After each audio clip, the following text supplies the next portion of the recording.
Det ringer ind til timen på Marselisborg Gymnasium. Første M skal i gang med endnu en fysiktime.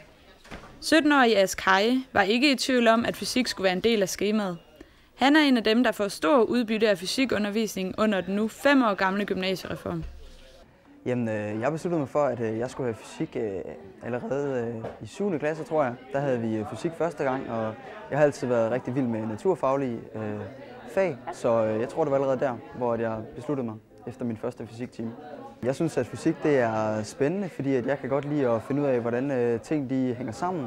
Jeg er en lille nysgerrig type, så jeg kan godt lide at finde ud af, hvordan naturen den hænger sammen, og hvordan de forskellige ting og sager de påvirker hinanden, og hvordan verden den simpelthen er så fantastisk at skrue sammen.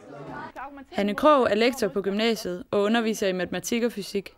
Hun ser positivt på gymnasiereformen. Det, som jeg synes er i hvert fald en af de positive tiltag, det er, at man lige pludselig har stamklasser, som har fysik og matematik sammen. Altså, at det er hele klassen, der har. Der havde vi nogle gange før problem med, at de elever, vi sad med på holdene, var i mange forskellige klasser. Og så har det været svært at lave nogle tværfaglige projekter. Så det synes jeg helt klart har været en fordel.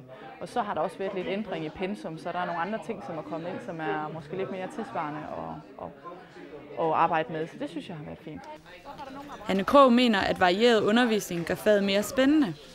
Jeg sørger for, i hvert fald nu hvis jeg snakker om fysik, så sørger for at tilrettelægge det sådan, at vi altid næsten har noget eksperimentelt, sådan at det er et meget eksperimentelt fag, så det er noget med, at der skal være noget eksperimentelt, vi ligesom skal tage udgangspunkt i, og så skal der være en god variation, fordi vi har jo 1,5 times blokke her, så det er lang tid for eleverne, hvis de bare skal sidde og kigge op på tavlen, så der skal være nogle afbræk med, at der skal være noget opgaveregning, og der skal være lidt ved, at de måske kommer lidt til tavlen og laver nogle eksperimenter, og jeg prøver at lave sådan en afslutning på timen.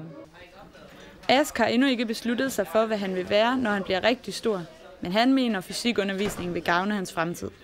Jeg ved ikke helt specifikt, hvad jeg gerne vil uddanne mig til, men det skal i hvert fald være noget inden for naturvidenskab. Begge mine forældre de er læger, så det kan godt være, at det skal være noget hen i den retning.